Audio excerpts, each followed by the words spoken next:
अनिंदिता को सब्जियों में ताजा धनिया पत्ता डालकर खाना बेहद पसंद था। हर दिन वो बाजार से धनिया खरीद कर लाती थी, लेकिन इस बार उसके मन में एक नया विचार आया। क्यों ना अपने घर पर ही धनिया उगाया जाए, ताकि हमेशा ताजा और शुद्ध पत्ते मिल सकें। एक दिन वो अपनी स्कूटी लेकर पास के एक सीड स्टोर गई और वहां से धनिया के बीज का एक पैकेट और एक ग्रो बैग खरीद लाई। घर पहुंचते ही उसने पूरे उत्साह के साथ तैयारी शुरू कर दी। सबसे पहले उसने धनिया के बीजों को लगभग 12 घंटे के लिए पानी में भिगोकर रख दिया, ताकि उनकी अंकुरण क्षमता बढ़ सके। अगले दिन उसने मिट्टी तैयार की।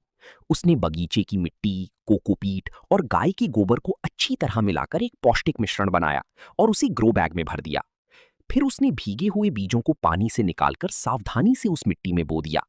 ग्रो बैग को उसने घर की ऐसी जगह रखा जहां अच्छी धूप आती थी। बीज बोने के बाद भी उसके पास कुछ धनिया के बीज बच गए थे। तभी उसके मन में एक और तरीका आजमाने का ख्याल आया, पानी में धनिया उगाने का। उसने एक स्टील का बर्तन लिया और उसमें पानी भर दिया। फिर एक प्लास्टिक के बर्तन में छोटे छोटे छेद बनाए और उसे स्टील के बर्तन में इस तरह रखा कि नीचे से थोड़ा पानी उसमें पहुंच सके। उसने एक सूती कपड़ा लिया और उसमें बचे हुए बीजों को समान रूप से फैला दिया। कुछ ही दिनों में दोनों तरीकों से लगाए गए बीजों में अंकुरण शुरू हो गया। हर बीज से छोटी छोटी दो पत्तियां निकलने लगीं।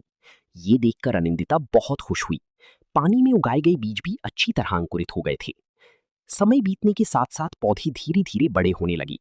अनिंदिता रोजाना उनकी देखभाल करती, ग्रो बैग वाले पौधों में हल्का पानी देती और पानी में उगाए गए बीजों का पानी समय समय पर बदलती रहती। उसकी मेहनत रंग लाई और कुछ ही हफ्तों में दोनों तरीकों से उगाए गए धनिया के पौधे हरी भरी और घने हो गए। अब अनिंदिता बेहद खुश थी, क्योंकि उसने दो अलग अलग तरीकों से धनिया उगाया था और दोनों ही सफल रहे। वो धीरे धीरे अपनी पौधों से ताजा धनिया पत्ते तोड़ने लगी और उन्हें सब्जियों में डालकर या चटनी बनाकर बड़े मजे से खाने लगी।